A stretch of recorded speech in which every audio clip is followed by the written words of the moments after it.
Y Lucknow की तरफ से आप लोगों का बहुत बहुत स्वागत। सबसे पहले आप सभी लोगों को स्वतंत्रता दिवस की हार्दिक शुभकामनाएं। 74वां Independence Day. Yes, it matters.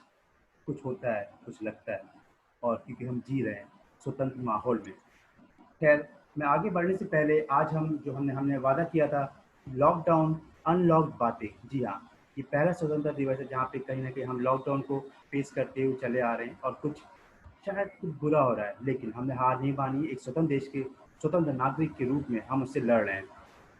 तो आइए हम लॉकडाउन अनलॉक बातें आज करेंगे प्रिया सिंह जी से। प्रिया जी के बारे में पहले बताने से पहले मैं आपको बताना चाहता हूँ, अटल बिहारी वाजपेयी, उन्होंने कहा था 15 अगस्त का दिन कहता है, 15 अगस्त दिन कहता है, आज़ादी अभी अधूरी है, सपने सच होने बाकी हैं, राखी की शपथ न पूरी है, आज़ादी अभी अधूरी है। जी हाँ, उन्होंने जिस माहौल में कहा था और जिस माहौल में हम हैं अभी, और शायद जो आने वाला और आगे जो माहौल होगा, कहीं न कहीं हमें जो मिलता है, कहीं न कहीं एक अधूरापन रहता है। लेकिन हम कितने अधूरे हैं, कितने पूरे हैं, ये आपको पता है। लेकिन हम आज जो प्रिया सिंह से बातें करने जा रहे हैं, कहीं न कहीं उस संपूर्णता की, उस महत्वाकांक्षा की, उस उन सब चीज़ों की, उन ऊँचाइयों की, और जो हमने जीवन में हासिल किया, जो हम पा रहे हैं, जो हम अपने लिए कर रहे हैं, अपने देश के लिए कर रहे हैं, हम उसके बारे में बातें करेंगे। तो आपको मैं बताना चाहता हूँ, वाई लखनऊ के चैनल में हमारे साथ हैं प्रिया सिंह।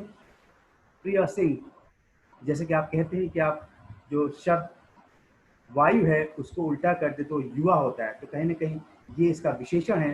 प्रिया जी, जो कि कोई भी शायद लखनऊ का ऐसा मंच ना हो जहाँ पे ये गई ना हो, इन्होंने अपनी रचनाओं का पाठ ना किया हो। गद्य की जितनी भी शायरियाँ हैं, ये सभी को यहाँ पे इसको लिखती हैं, उसके बारे में कहती हैं।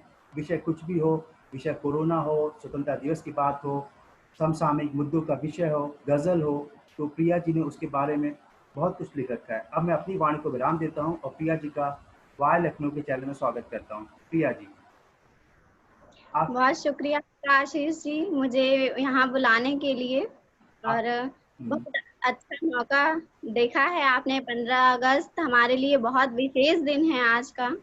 आज के ही दिन भारत को आज़ादी मिली थी, और कुछ आज़ादी हमारे मन से अभी और मनानी बाकी है। जब तक हमारे ख्वाब नहीं पूरे हो जाते हैं, तब तक हमारे लिए आज़ादी अभी अधूरी है। तो क्या बात है एक प्रिया। एक गजल देश के लिए, जी जी। सभी नौजवानों के लिए। जी।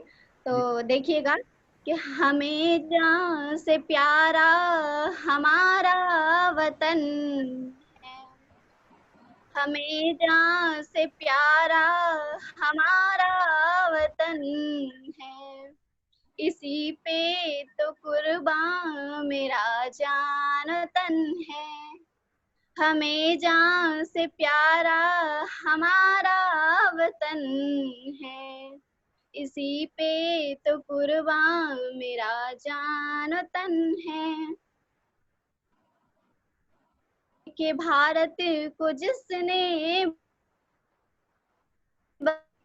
लहू दे के भारत को जिसने बचाया, निछावर अब उन पर मेरा तन बदन है, निछावर अब उन पर मेरा तन बदन है, हमें जान से प्यारा हमारा वतन है, ना आए कभी तुझ पे कोई मुसीबत, ना आए कभी तुझ पे कोई मुसीबत, इसी के लिए सर पे बांधा कफन है, इसी के लिए सर पे बांधा कफन है, हमें जान से प्यारा हमारा वतन है, इसी पे तो कुर्बान मेरा जान तन है। यहाँ भाई भाई है हिंदू मुसलमान, यहाँ भाई भाई है हिंदू मुसलमान, सभी दुश्मनों को इसी की जलन है, क्या बात है, क्या बात है। दुश्मनों को इसी की जलन है, हमें जान से प्यारा हमारा वतन है, इसी पे तो कुर्बान मेरा जान और तन है। जो कुर्बान अब तक हुए हैं वतन पे, जो कुर्बान अब तक हुए हैं वतन पे, वो सारे शहीदों को मेरा नमन है, वो सारे शहीदों को मेरा नमन है। बहुत शुक्रिया आपका। क्या क्या बात है, क्या बात है प्रिया जी, आपने जो अपनी भावनाएं हैं कहीं ना कहीं हमसे व्यक्त करी हैं। और मैं आपको बताना चाहूँगा, कल एक्चुअली मैं बच्चों के हमने यही से मतलब उनका विद्यालय है, अब तो जाना तो मुश्किल है, लेकिन ऑनलाइन हमने एक सेशन किया था। वहाँ पे भी एक बच्ची ने हमसे पूछा था, कहते देशभक्ति के लिए क्या हमको सैनिक बनना ज़रूरी है, बॉर्डर पर जाकर हमको लड़ना ज़रूरी है? लेकिन आपकी इसी कविता की भावनाओं के साथ जो जुड़ा हुआ है कि अगर हम अपने दायित्वों का निर्वहन कर रहे हैं तो कहीं ना कहीं हम देशभक्त हैं। तो उस बच्चे को मैंने यही समझाया कि बेटा, अगर तुम जैसे जैसे आजकल जो एक जो जो कोरोना की वजह से जो हमारी जिम्मेदारियां हैं, एक नागरिक के तौर पे हमको मास्क लगाना चाहिए, सोशल डिस्टेंसिंग को फॉलो करना चाहिए और अपनी स्वच्छता रखनी चाहिए, आसपास सफाई रखनी चाहिए। तो हमने कहा बेटा, अगर ये भी तुम कर रही हो तो यानी कि तुम अपने देश के लिए अपना योगदान दे रही हो। तो बहुत ही जो हमारी एक जन भावना है, आज स्वतंत्रता दिवस के अवसर पर आपने गज़ल के माध्यम से हमें बताई। और एक चीज़ हम और जानना चाहेंगे, आपने इस गज़ल के साथ साथ, जैसे हमने अभी कोरोना की बात आई है, तो मैंने कहीं आपके पोस्ट में पढ़ा था, आपने कुछ सजगता के बारे में कुछ लिखा है इस बीमारी को जो आज जो हमारे यहाँ चल रहा है, जो पूरे विश्व में चल रहा है। तो वो क्या भाव हैं, उस कविता को आप हमारे दर्शकों के लिए प्लीज़ प्रस्तुत ये करें। हमारे यहाँ जो माहौल चल रहा है कोरोना को लेकर के, सिर्फ बीमारी ही नहीं, अब हमारे यहाँ सर का दर्द भी बन चुका है कोरोना। तो इस चीज को मैंने अपनी कविता के माध्यम से समझाने की कोशिश की है। ध्यान दीजिएगा कि घर दफ्तर हर जगह ताला क्यों है। कुछ सवाल उस बेनजीर से हैं जो ऊपर बैठे हुए हैं। घर दफ्तर हर जगह ताला क्यों है, ए कोरोना तेरा मुंह काला क्यों है। घर दफ्तर हर जगह ताला क्यों है, ए कोरोना तेरा मुंह काला क्यों है। और जहर कभी तूने पिया था हमारे लिए, जहर कभी तूने पिया था हमारे लिए, शिवा आज उदास तेरे हाथों का प्याला क्यों है। घर दफ्तर हर जगह ताला क्यों है।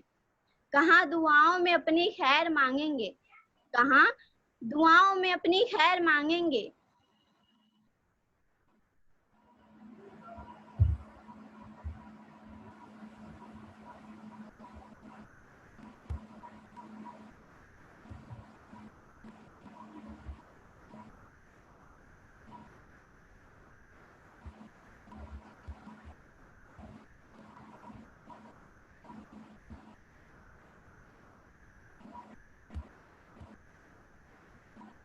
आवाज आ रही है?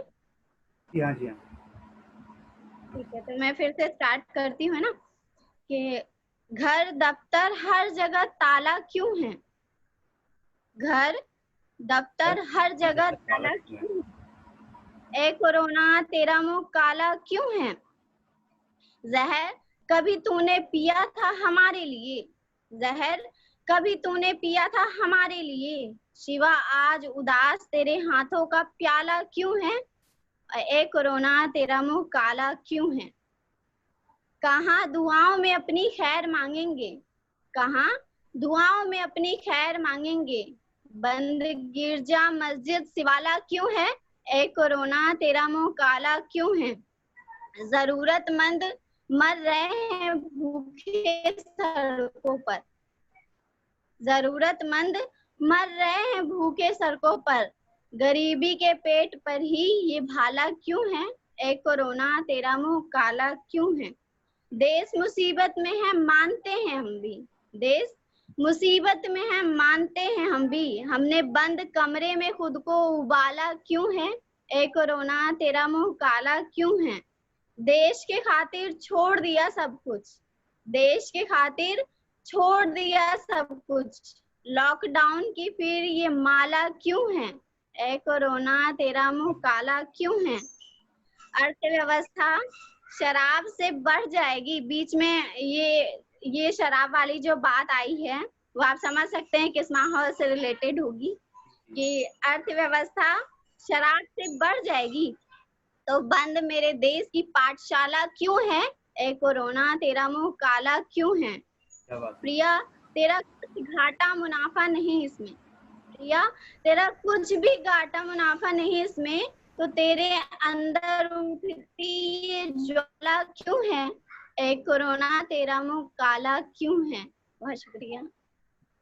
क्या बात है, क्या बात है। प्रिया जी के अंदर ही ज्वाला उठ रही है कि आय करेना तेरा मुंह काला क्यों है। और बहुत ही सुंदर भाव से, जिसे आपने यहाँ पे अगर मैं देखा जाए एक व्यक्ति विशेष की भावनाओं को अपनी कविता के माध्यम से व्यक्त किया और आपने उन सभी पहलुओं को उठाया, चाहे वो स्वास्थ्य हो, सामाजिक हमारी प्रक्रिया हो, यहाँ तक कि आपने अर्थव्यवस्था पर भी एक प्रश्न लगाया है, क्योंकि हाँ, इस बारे में सभी लोग जानते हैं कि ऐसा क्यों हुआ है। और आज भी आप देखती हैं कि जो कुछ 2 दिन के लॉकडाउन चल रहे हैं, उत्तर प्रदेश की हम बात करें, लखनऊ में सैटरडे संडे लॉकडाउन चलता है, लेकिन कहीं ना कहीं कुछ दुकानें ऐसी हैं फिर भी परेशानियां तो बढ़ गई हैं। हाँ हाँ, वो तो लेकिन बहुत बहुत धन्यवाद अपने स्तर पे एक कवित्री होने के नाते जो आपका जो इस स्वतंत्रता दिवस में ये बताने बहुत ज़रूरी है, हर एक नागरिक अपने अपने एंड से, अपनी तरफ से क्या सहयोग कर सकता है समाज के लिए, वो बहुत ही ज़्यादा ज़रूरी है। और तभी हम कह सकते हैं कि हम स्वतंत्र हैं। कहीं ना कहीं कल मेरे एक मित्र से बात हो रही थी, स्वतंत्रता की बातें तो हम सब लोग करते हैं, लेकिन कहीं ना कहीं शायद हम मानसिक रूप से क्या स्वतंत्र हैं कि नहीं। विषय बहुत हैं, लेकिन मैं आपसे कहना चाहूँगा, जैसे हम महिला मुद्दों की बातें करते हैं, हम बाल विवाह की बात करते हैं, या हम ऐसा कुछ भ्रष्टाचार की बात करते हैं, तो कहीं ना कहीं हमको पता है कि वो गलत है, लेकिन हम उसके बावजूद भी कर रहे हैं।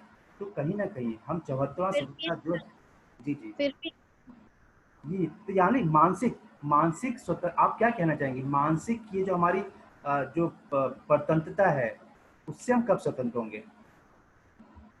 प्रिया जी, क्या इसके ऊपर आपने ऐसा कुछ लिख रखा है कि देखिए, मानसिक रूप से हम स्वतंत्र नहीं हुए अभी भी।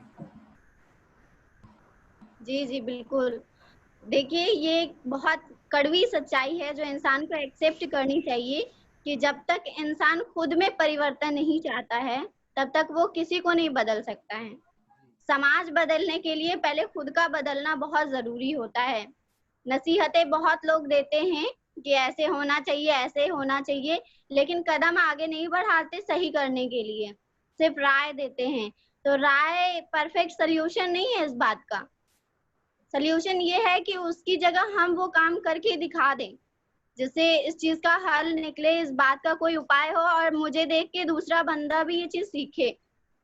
तो अगर हम मानसिक रूप से आजाद रहेंगे और इस चीज पे बिल्कुल ध्यान नहीं देंगे कि कोई कर रहा था तो मैंने भी कह दिया, कोई कर रहा था तो मैंने भी कर लिया, ये बहुत गलत थिंकिंग है। इसी को सुधारने में सबसे बड़ी मानसिकता, आज भी मेरी किसी से बातचीत चल रही थी तो उन्होंने मुझसे सवाल किए कि किस चीज की आजादी आप मना रही हैं। मैंने उनको बोला था हैप्पी इंडिपेंडेंस डे, तो उन्होंने बोला किस चीज की आजादी मना रही हैं। मैंने कहा बोला कि आज देश आजाद हुआ है भाई, तो उसी की आजादी है। तो उन्होंने बोला मुझे नहीं लगता है देश आजाद हुआ है, अभी इतने सारे प्रॉब्लम्स हैं। मैंने कहा प्रॉब्लम का सलूशन मेरे पास है। कैद जो होता है, इंसान जब किसी की बंदिशों में रहता है उस चीज को इंसान फील नहीं कर सकता। अब हम वो चीज नहीं फील कर रहे हैं और परिवर्तन धीरे धीरे समाज में होता रहता है। वो हमारे ऊपर है कि हम कितनी जल्दी परिवर्तित हो जाते हैं, लेकिन इस चीज को इंसान को समझने की बहुत जरूरत है कि अभी हम आजाद हैं।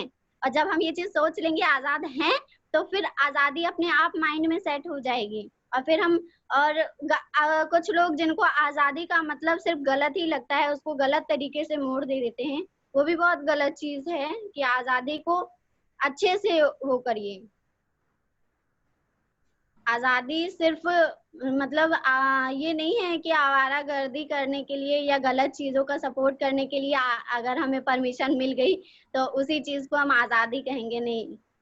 मैं आपकी बात से सहमत हूँ बिल्कुल। जैसे हम कहते हैं चैरिटी बिगिंस एट होम, तो जैसा आपने बोला कि आप किसी को ज्ञान देने से अच्छा है कि आप अपने स्तर पे क्या कर सकते हैं, और समाज में हमको उदाहरण बनना चाहिए कि जब हम अगर आपको ज्ञान दे रहे हैं तो हम वो चीज़ कर रहे हैं, अगर आपको सही लगता है तो आपको करना चाहिए। तो बहुत ही सुंदर बात कही प्रिया जी आपने, और शायद मार्गदर्शक इस बात को ध्यानपूर्वक सुन रहे हैं और हम कोई ज्ञान नहीं दे रहे हैं,